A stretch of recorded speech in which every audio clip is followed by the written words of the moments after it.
Muito bom dia, irmãos. Graça e paz do Senhor Jesus. Muito bom revê-los, especialmente sem máscara. Vocês ainda estão com ela, eu entendo, é compreensível, mas é muito bom estar liberado, assim, a gente respira melhor, a gente fala melhor. Mas eu queria dizer que, mesmo com máscara, o canto não foi limitado. Vocês... penso, concordam comigo, que período abençoado do qual participamos agora, na verdade? Cantamos músicas belíssimas que fazem com que pensemos em Deus, reflitamos no seu caráter, nos seus atributos, e isso enche o nosso coração de alegria, de paz e nos edifica. Então, eu queria agradecer muito ao pessoal do louvor aqui por se deixar usar por Deus para edificar a nossa vida por meio do exercício desse ministério. Sim, alguns de vocês já me conhecem, voltei com minha esposa para cá, para São Paulo, justamente com esse objetivo de plantar a Igreja Batista Nova Cidade, que já existe ali no bairro de Interlagos. Inclusive, nós temos um casal, uma família querida desse projeto que está conosco aqui, que é o Juliano, a Ana. Seus filhos já estão levantando a mão aí para que vocês possam visualizá-los. Seus filhos já foram e acompanharam as outras crianças, o Tiago e o Lucas. Estamos muito felizes com a presença de vocês aqui. Muito obrigado, Igreja Batista do Itaim, que participa desse projeto, sendo uma parceira não só muito presente, mas também muito generosa. Ok? Muito obrigado mesmo. Deus abençoe a todos vocês.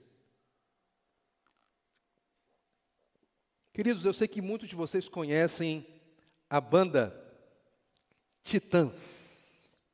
Não é verdade? Essa banda ela fez muito sucesso na década de 80. É verdade, ela está nativa ainda, mas não com todo aquele sucesso que ela teve décadas atrás. Mas seja como for, essa banda compôs um grande sucesso naquela época, e o nome dessa música, desse grande sucesso, era Comida. E essa música dizia mais ou menos assim: bebida é água, comida é pasto. Você tem desejo do quê? Você tem fome do quê? A gente não quer só comida, a gente quer comida, diversão e arte. A gente não quer só comida, a gente quer saída para qualquer parte. A gente não quer só comida, a gente quer comida, diversão, balé. A gente não quer só comida, a gente quer a vida como a vida quer. Você deve se lembrar, eu acabei de comentar, o título dessa música é Comida. Na sua opinião, esse título retrata bem a mensagem que essa música se propõe a transmitir? Sim ou não? Parece que não. Então, qual seria a sua proposta alternativa de título para essa música? Já parou para pensar?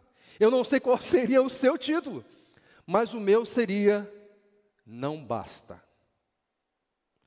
Não basta ter o básico. Não basta ter comida, não basta ter bebida. Para ter uma vida plena, uma vida satisfatória, é necessário ter algo além. Talvez você até se escandalize um pouco com isso. Como é que pode alguém pensar dessa maneira? Mas será que essa letra não retrata com uma certa fidelidade um traço da humanidade caída? Nós somos irremediavelmente, insistentemente insatisfeitos. Podemos ter tudo, mas não estamos contentes. Podemos estar plenamente abastecidos e supridos, mas não estamos satisfeitos. A nossa despensa pode estar completamente cheia, mas isso não basta. E ainda nos escandalizamos, por exemplo, quando o apóstolo Paulo ali em 1 Timóteo capítulo 6, verso 8 diz: tendo o que comer e com o que vestir, estejamos com isso satisfeitos. Não, Paulo. Isso aí é para você, isso aí é para o outro, mas não para mim. Por que será que nós somos tão insatisfeitos assim e Paulo, tendo o básico e às vezes até menos do que isso, para ele basta? Queridos, a resposta a essa questão pode ser construída a partir da nossa observação das bases do contentamento do apóstolo Paulo. E é isso que nós vamos fazer nessa manhã. dando continuidade a esta série intitulada Progresso sob Pressão. E o título da mensagem de hoje é exatamente esse: Bases do verdadeiro contentamento, alegria crescente a despeito da situação presente. Eu gostaria de resumir essa porção das Escrituras aqui, que vai de Filipenses capítulo 4, do verso 10 até o versículo 23, com uma frase. A frase é a seguinte: a pessoa, a força e o fruto do Senhor são as bases do verdadeiro contentamento que se caracteriza por alegria crescente a despeito da situação presente. Vou repetir. A pessoa, a força e o fruto do Senhor são as bases do verdadeiro contentamento que se caracteriza por alegria crescente a despeito da situação presente. Então vamos ler então a palavra de Deus que se encontra aí no texto de Filipenses capítulo 4, do verso 10 ao verso 23. Talvez você que está aqui, ou você que nos acompanha pela internet, não tenha tanta familiaridade assim com a Bíblia. Se for o seu caso, olha só, a Bíblia é basicamente dividida em dois blocos. O maior, chamado Antigo Testamento, e o menor, chamado Novo Testamento. E a carta de Paulo aos Filipenses se encontra justamente nesse segundo e menor bloco, chamado Novo Testamento. Tá bom? Então vamos ler então essa passagem que se encontra em Filipenses capítulo 4, do verso 10 ao verso 23. O texto da palavra de Deus diz assim: alegro-me grandemente no Senhor, porque finalmente vocês renovaram seu interesse por mim. De fato, vocês já se interessavam, mas não tinham oportunidade para demonstrá-lo. Não estou dizendo isso porque esteja necessitado, pois aprendi a adaptar-me a toda e qualquer circunstância. Sei o que é passar necessidade e sei o que é ter fartura. Aprendi o segredo de viver contente em toda e qualquer situação, seja bem alimentado, seja com fome, tendo muito ou passando necessidade. Tudo posso naquele que me fortalece. Apesar disso, vocês fizeram bem em participar de minhas tribulações. Como vocês sabem, Filipenses, nos seus primeiros dias no Evangelho, quando parti da Macedônia, nenhuma igreja partilhou comigo no que se refere a dar e receber, exceto vocês. Pois estando eu em Tessalônica, vocês me mandaram ajuda não apenas uma vez, mas duas, quando tive necessidade. Não que eu esteja procurando ofertas, mas o que pode ser creditado na conta de vocês. Recebi tudo, e o que tenha mais que suficiente. Estou amplamente suprido agora que recebi de Epafrodito os donativos que vocês enviaram. São uma oferta de aroma suave, um sacrifício aceitável e agradável a Deus. O meu Deus suprirá todas as necessidades de vocês, de acordo com as suas gloriosas riquezas em Cristo Jesus. A nosso Deus e Pai seja glória para todos sempre. Amém. Saúdem a todos os santos em Cristo Jesus. Os irmãos que estão comigo enviam saudações. Todos os santos lhes enviam saudações, especialmente os que estão no palácio de César. A graça do Senhor Jesus Cristo seja com o espírito de vocês. Amém. Deus, te exaltamos nessa manhã. Nós todos somos pecadores, e eu o principal deles. E reconheço o meu grande potencial de atrapalhar as coisas aqui, de ser um obstáculo para o entendimento dos meus irmãos.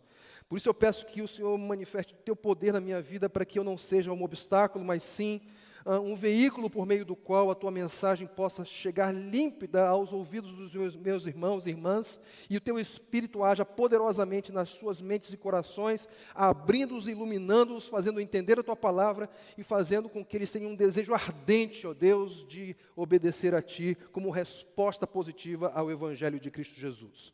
Nós oramos, ó Deus, pedindo todas essas coisas a ti, com o perdão dos nossos pecados, em nome de Jesus Cristo. Amém. Amém. Queridos, é possível que alguns aqui estejam nos visitando, ou alguns estejam nos acompanhando pela internet pela primeira vez, e não tenham acompanhado essa série intitulada Progresso sob Pressão. Então, seria interessante que nós dessemos uma apresentação, digamos assim, do contexto geral e do contexto imediato dessa passagem, para que todos nós caminhemos juntos a partir do momento em que começarmos a analisar, a verificar esse texto juntos. Filipenses capítulo 4, do verso 10 ao verso 23. Muito bem, o apóstolo Paulo, quando ele escreveu essa carta, ele estava preso. E os filipenses, eles souberam disso e naturalmente ficaram preocupados com o seu apóstolo amado.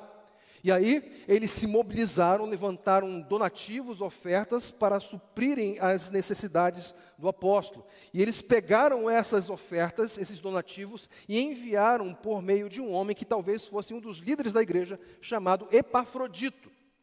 Só que, queridos, no cumprimento da sua missão, Epafrodito adoeceu gravemente. Então imagine a situação. O apóstolo amado, Paulo, está preso. Um dos possíveis líderes da igreja, Epafrodito, está gravemente doente. Então, queridos, aquela preocupação que já existia, possivelmente cresceu exponencialmente. O apóstolo Paulo, sensível a isso, então escreve essa carta para tranquilizar os irmãos com respeito à sua condição e também quanto ao estado de saúde que naquele momento já estava recuperado, no caso, Epafrodito. Então, o apóstolo Paulo, ele escreve essa carta com esse fim, mas além disso, ele também a escreve pensando em agradecer, manifestar a sua gratidão àquela igreja pelos donativos que foram enviados e que foram levados pelas mãos de Epafrodito. E aí nós chegamos na nossa passagem, que possivelmente é aquele trecho dessa carta onde o apóstolo Paulo detalha a sua gratidão. E aí nós chegamos e somos, digamos assim, exigidos, somos obrigados a pensar num contexto mais imediato. Por quê? Porque, queridos, embora não esteja aí na sua versão, porque também não está na minha, no texto original existe uma palavra que, pelo menos aqui na NVI, foi suprimida. E, queridos, não há absolutamente nenhuma perseguição em relação à NVI, tanto que eu estou usando-a para pregar. Por que eu digo isso? Porque na última vez que preguei aqui, em março, o texto no qual refletimos, a NVI também suprimiu uma palavra importante. No nosso caso, a palavra suprimida é uma conjunção adversativa mas, o porém, o contudo, o todavia. Essa conjunção, gente, essa palavrinha, ela é muito importante porque ela estabelece um contraste entre aquilo que Paulo vai dizer e aquilo que Paulo já disse. E o que Paulo já disse. Bem, quando nós voltamos a alguns versículos, nós vamos nos deparar, por exemplo, com o versículo 4, onde o apóstolo Paulo diz assim: alegrem-se sempre no Senhor, novamente direi, alegrem-se. Só que no versículo 6, o apóstolo Paulo dá uma outra orientação. E ali ele diz: não andem ansiosos por coisa alguma, mas em tudo, pela oração, pela súplica, com ação de graça, sejam conhecidas as suas orações diante de Deus. Então, parece que faz sentido o apóstolo Paulo dar aquela orientação. Por quê? Porque os filipenses, eles não andavam alegres. Pelo contrário, eles andavam angustiados, eles andavam inquietos, eles andavam ansiosos. Mas Paulo, eis o contraste.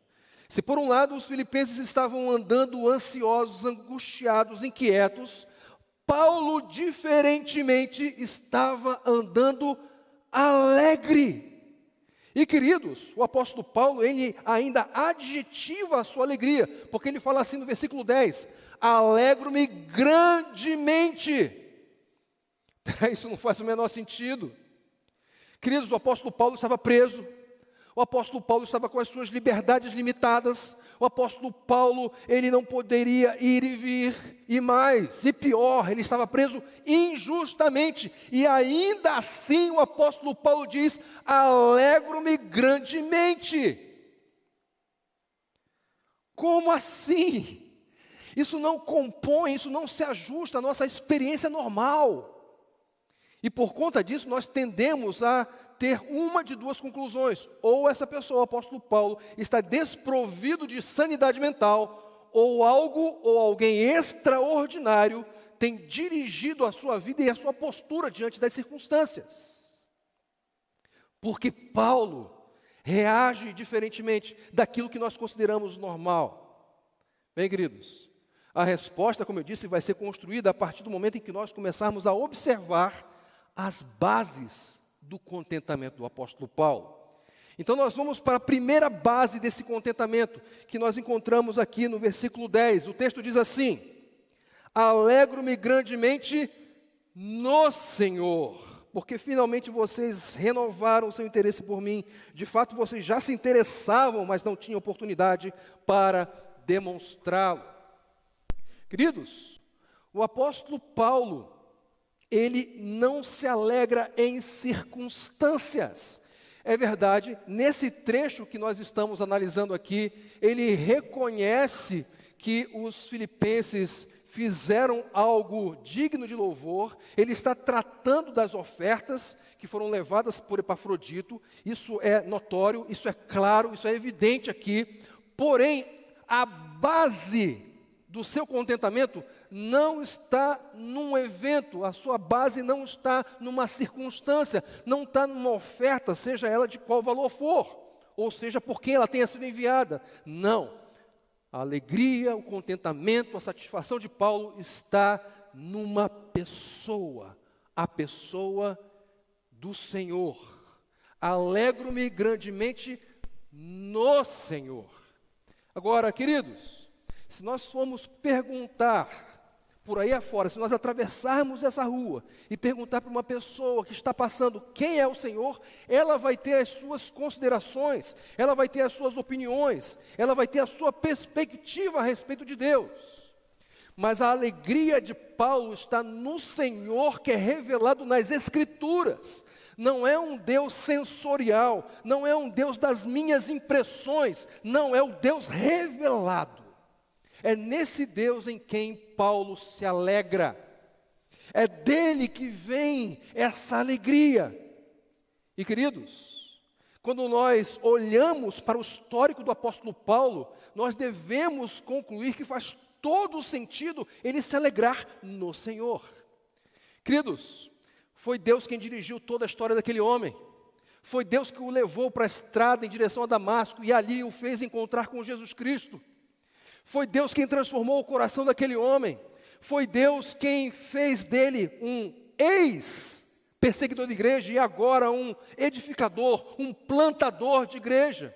Foi Deus quem derramou o seu Espírito sobre Paulo e o fez pregar com autoridade, com poder, com intrepidez. Pregação que foi usada pelo Senhor para transformar o coração dos filipenses, o que gerou uma igreja.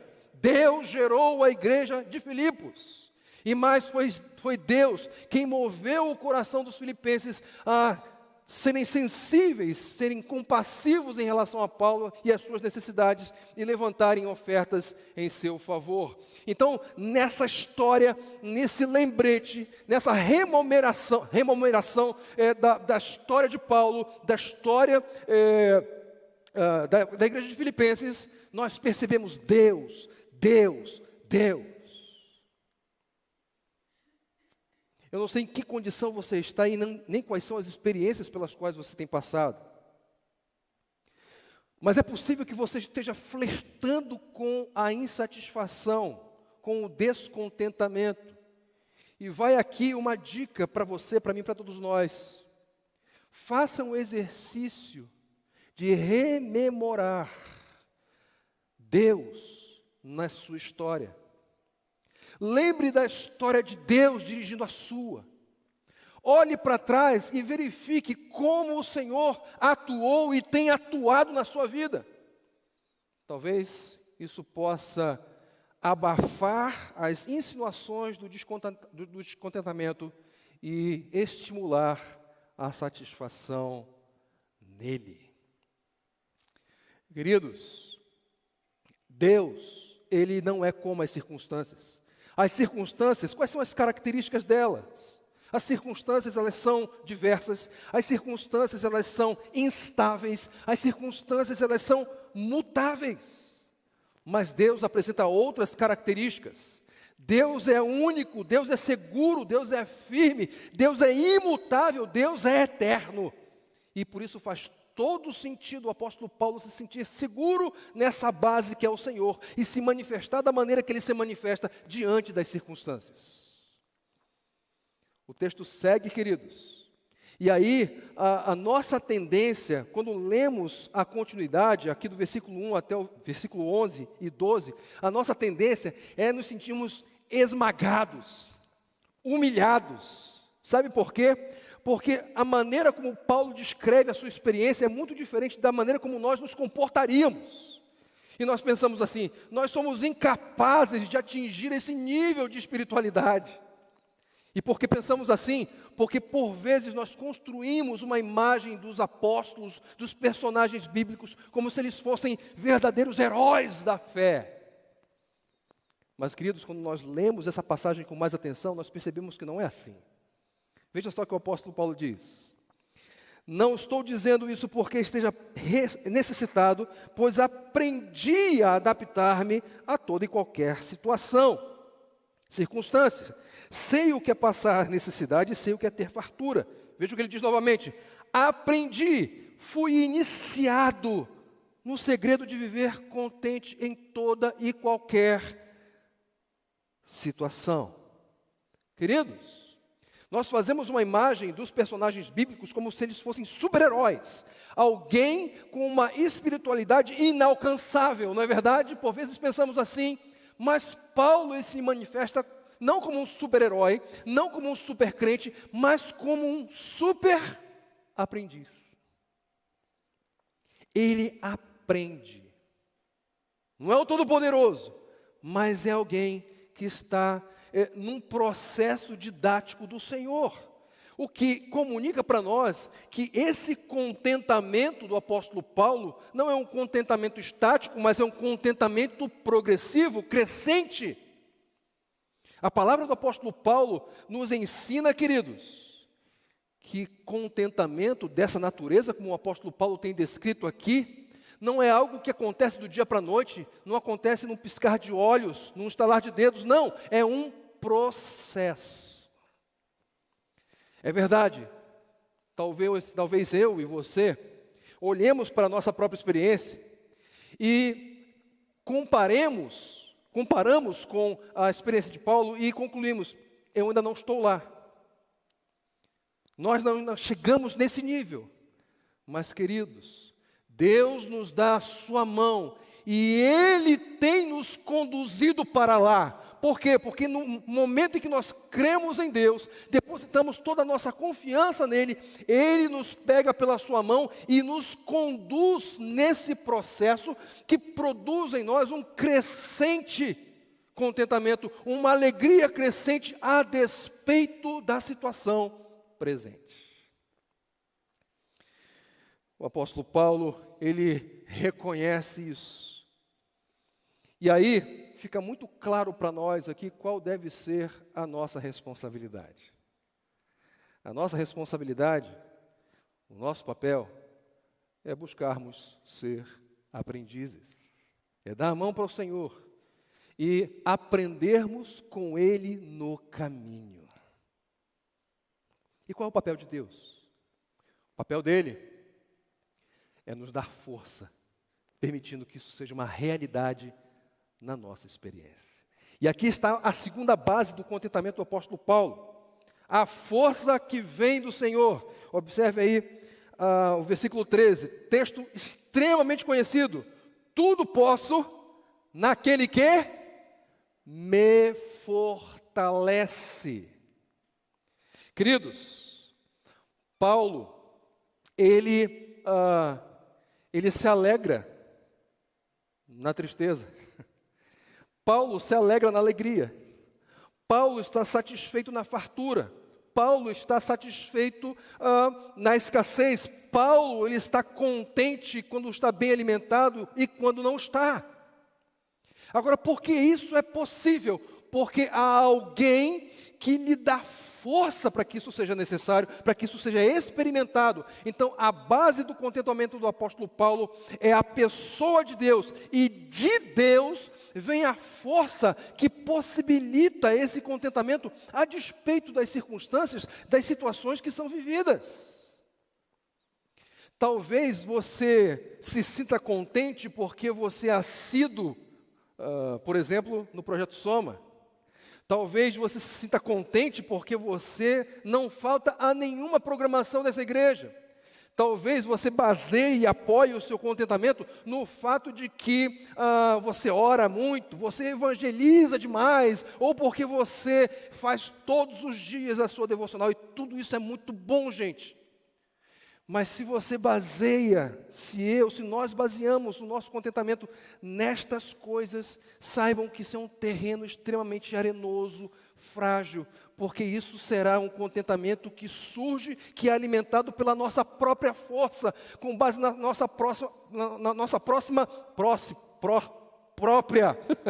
quase não sai, própria performance.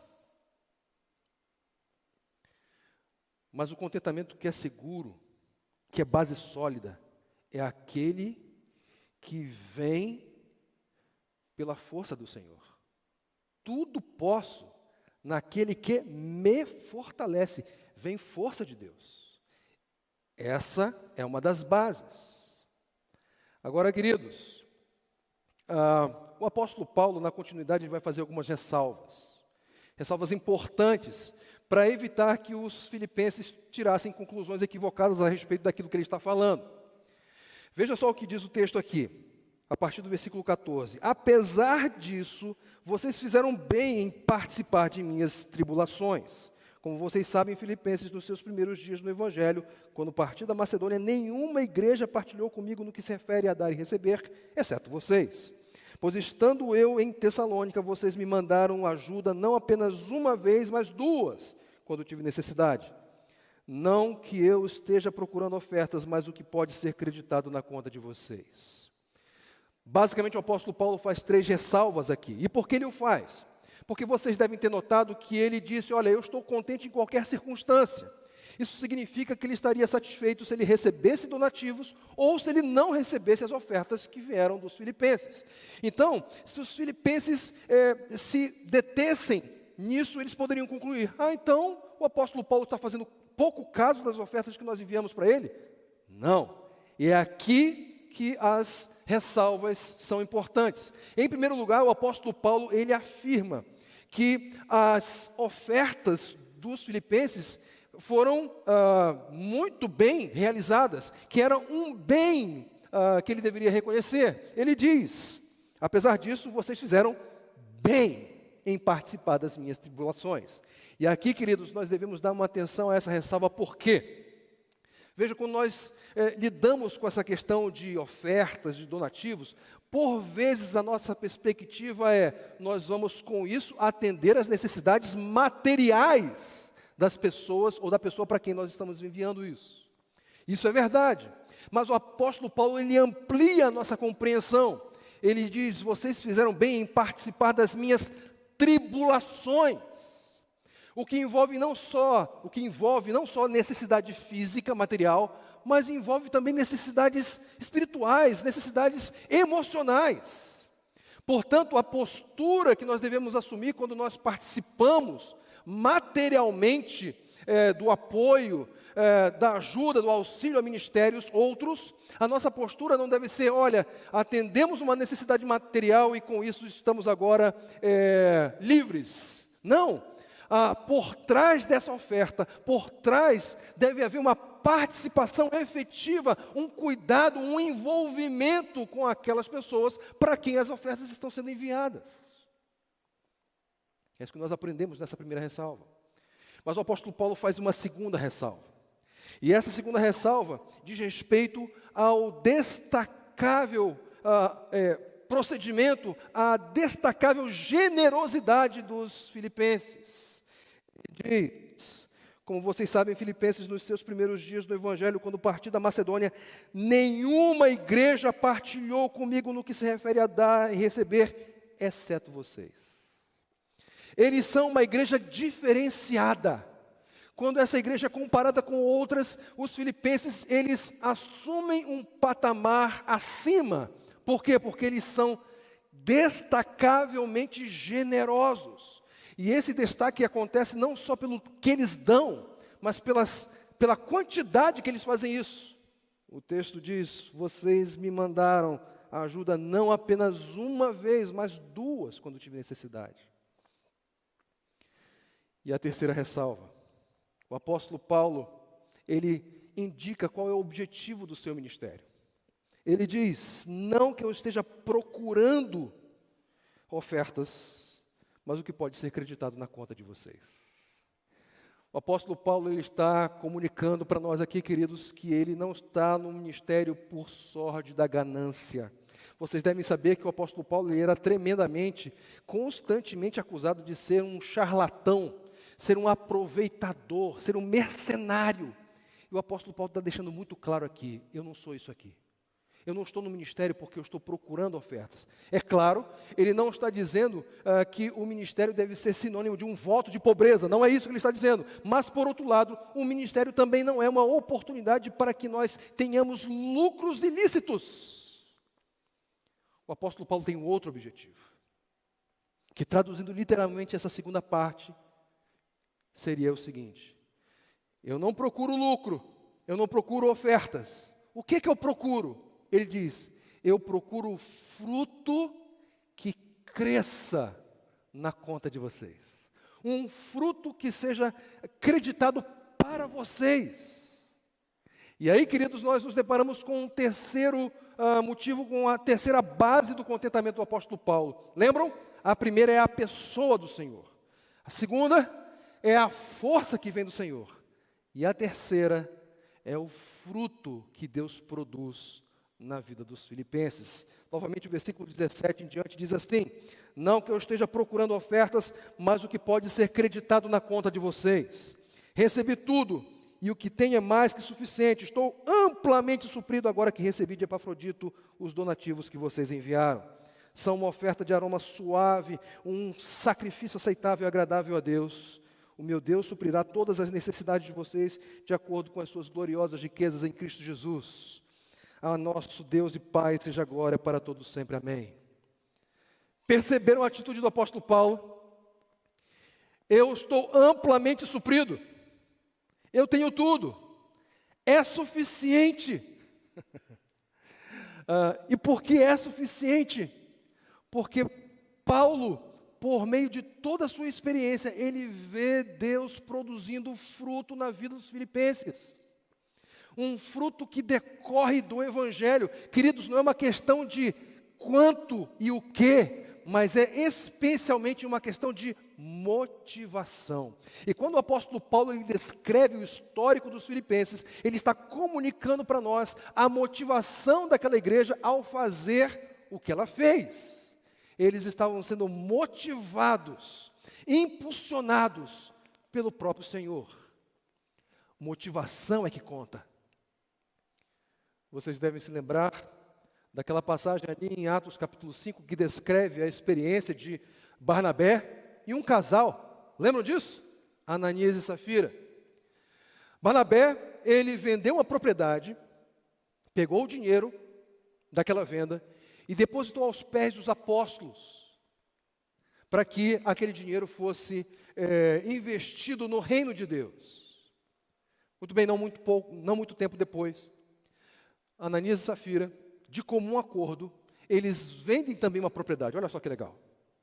Eles pegam o dinheiro e depositam também aos pés dos apóstolos. Só que, com uma pequena diferença.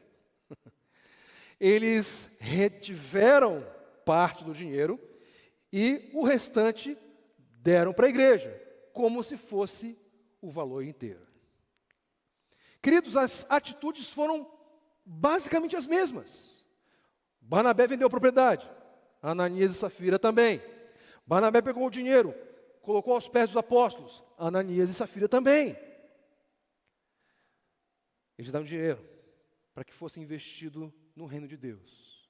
Porém, havia uma pequena, grande diferença. A motivação.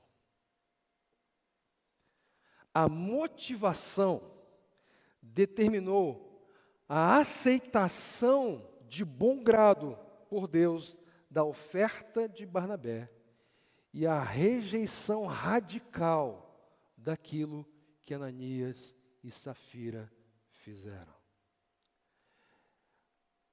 O que conta é a motivação.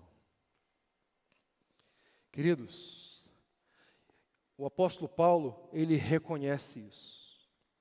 E mais, ele não só reconhece que a motivação dos filipenses era uma boa motivação, mas ele reconhece que por ser uma boa motivação, Deus recebe de bom grado e se agrada daquela oferta. E é interessante porque o apóstolo Paulo ele utiliza uma linguagem, uma terminologia do Antigo Testamento para descrever a atitude, a abordagem de Deus ao procedimento, a atitude dos filipenses. Vejam o que ele diz ali. São uma oferta de aroma suave, um sacrifício aceitável e agradável a Deus. O meu Deus suprirá todas as necessidades de vocês de acordo com as suas gloriosas riquezas em Cristo Jesus. Sabe o que o apóstolo Paulo está dizendo aqui? Assim como em meio aos sacrifícios, incensos eram acesos e aquele incenso produzia um aroma que subia e agradava ao coração do Senhor, que produzia contentamento no coração do Senhor, que produzia satisfação em Deus. Os filipenses, por meio da sua oferta, por meio da sua atitude, estavam agradando ao Senhor, de modo que Deus não só aceita, Deus não só se agrada, mas Deus também abençoa. Não é à toa que o apóstolo Paulo diz: o meu Deus suprirá todas as necessidades de vocês de acordo com as suas gloriosas riquezas em Cristo Jesus. Em outras palavras, o que o apóstolo Paulo está dizendo? Olha, essa oferta ela é tão aceitável a Deus, que vocês podem ter certeza que Deus fortalecerá vocês ao ponto de, como eu disse, tudo posso naquele que me fortalece, vocês também possam dizer a mesma coisa. O apóstolo Paulo se alegra com isso. E qual é a evidência disso aqui no texto, querido? Ele adora ao Senhor. Ele diz: a nosso Deus e Pai seja a glória para todos sempre. Amém. O apóstolo Paulo está movido de grande alegria e por isso ele adora ao Senhor. Paulo se alegra no fruto que Deus produz nos filipenses. E isso já pode ser verificado, por exemplo, no capítulo 1, versículos 4 e 5, quando o apóstolo Paulo ele diz: em todas as minhas orações em favor de vocês, sempre oro com alegria. Por quê?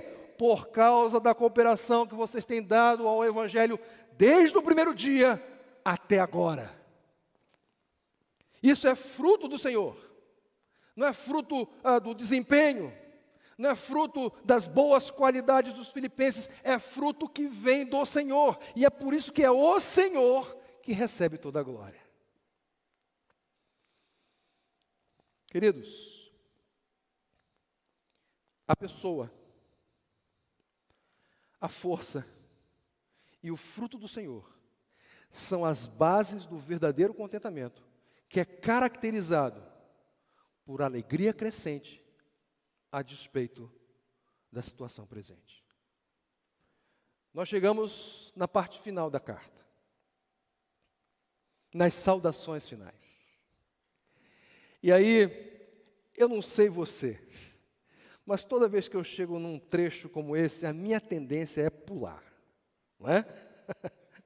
Porque, afinal de contas, o que a gente pode extrair do tchau? Porque as saudações finais são basicamente o tchau do apóstolo Paulo, ou dos escritores das cartas do Novo Testamento. Mas vejam, queridos, se as saudações finais estão numa carta inspirada, isso significa que as saudações também são inspiradas. E, portanto, elas são úteis para o ensino, para a repreensão, para a correção, para a instrução na justiça, como diz ali 2 Timóteo, capítulo 3, verso 16. Quais são, então, os ensinos que nós podemos extrair aqui dessas saudações? O primeiro deles diz respeito aos vínculos que decorrem do Evangelho. Saúdem a todos os santos em Cristo Jesus. Não é uma saudação que está fundamentada nas identificações naturais que nós podemos ter. Eu gosto de um determinado grupo musical e talvez você se identifique com isso. Então, o meu vínculo com você, nesse sentido, ele está construído a partir apenas de gostos e preferências pessoais.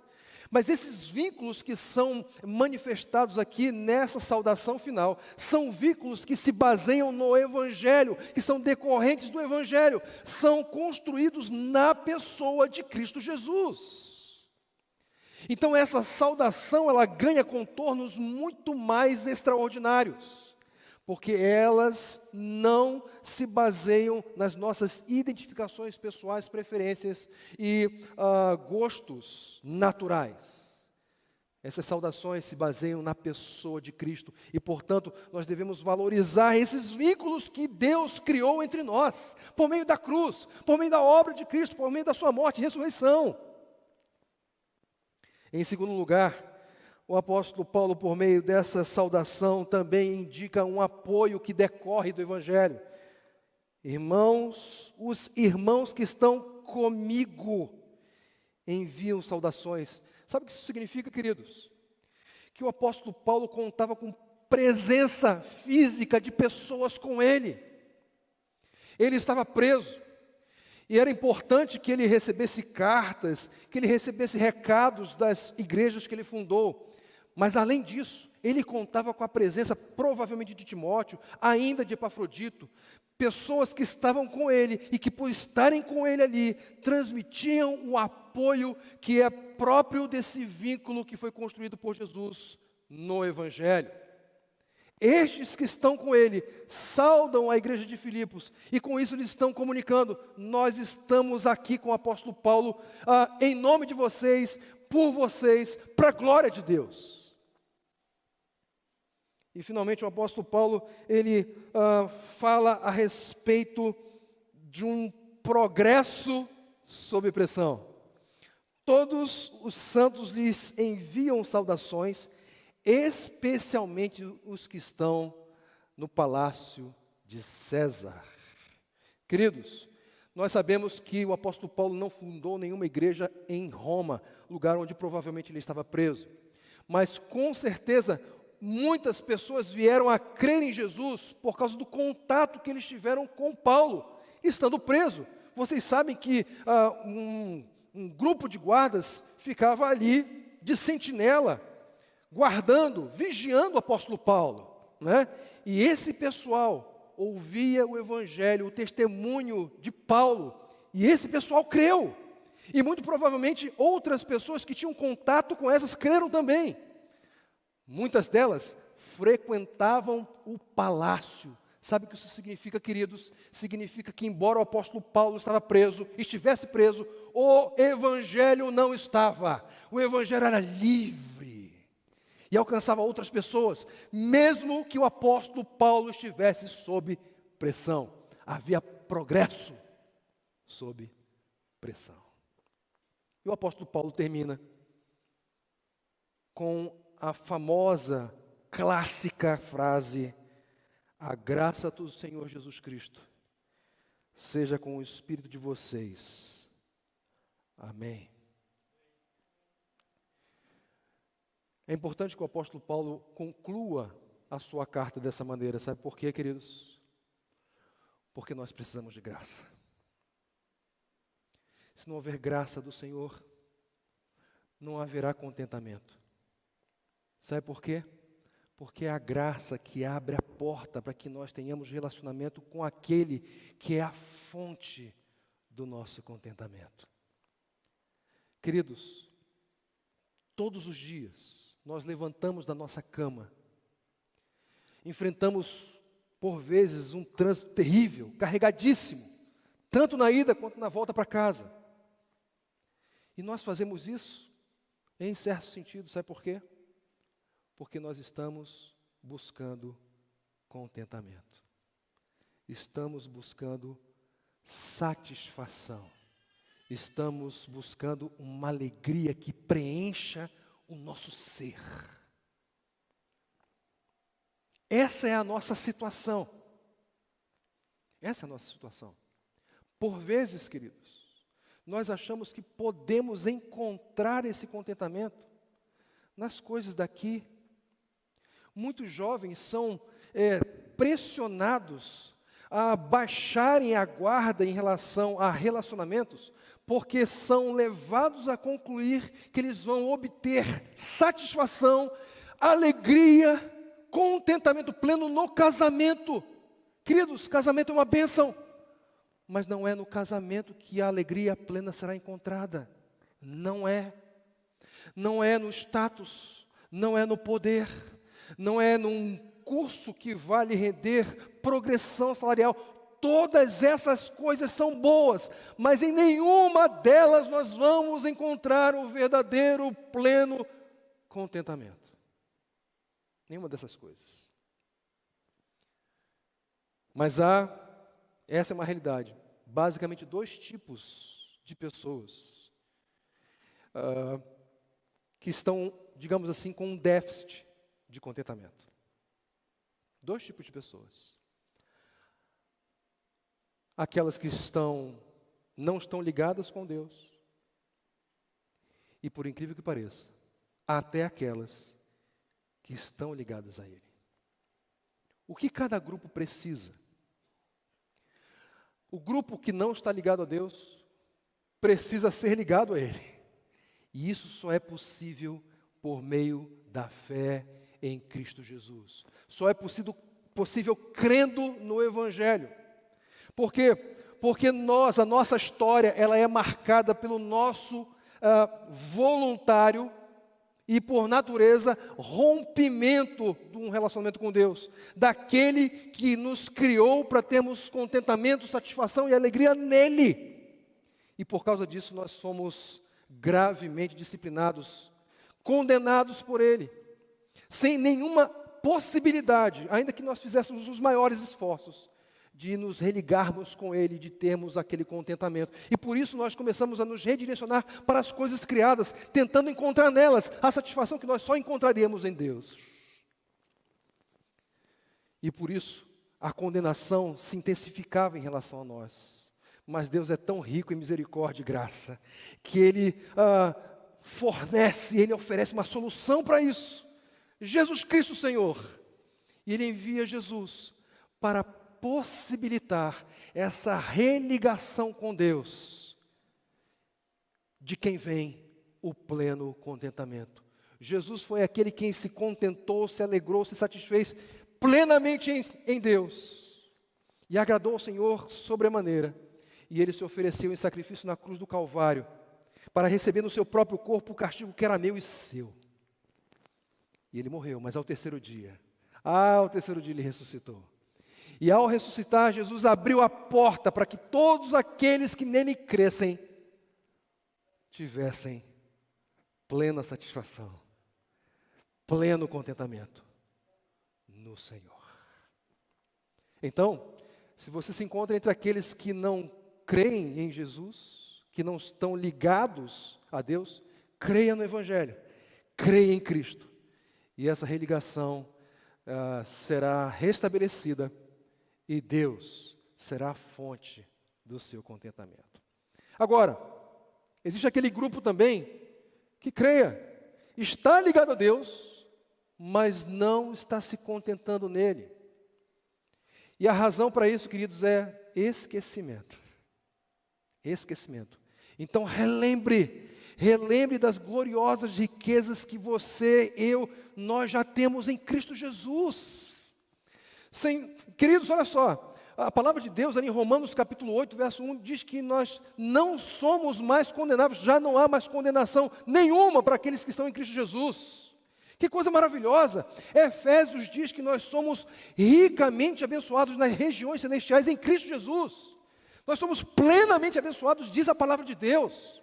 2 de Pedro, capítulo 1, verso 3, diz que o seu divino poder nos deu tudo de que necessitamos para a vida e para a piedade. Somos plenamente enriquecidos, queridos. Nós precisamos lembrar disso, nós precisamos recordar das gloriosas riquezas que nós recebemos em Cristo Jesus, porque isso vai avivar o nosso coração, vai aquecer o nosso coração com respeito a quem Deus é e aquilo que Ele faz em nosso favor.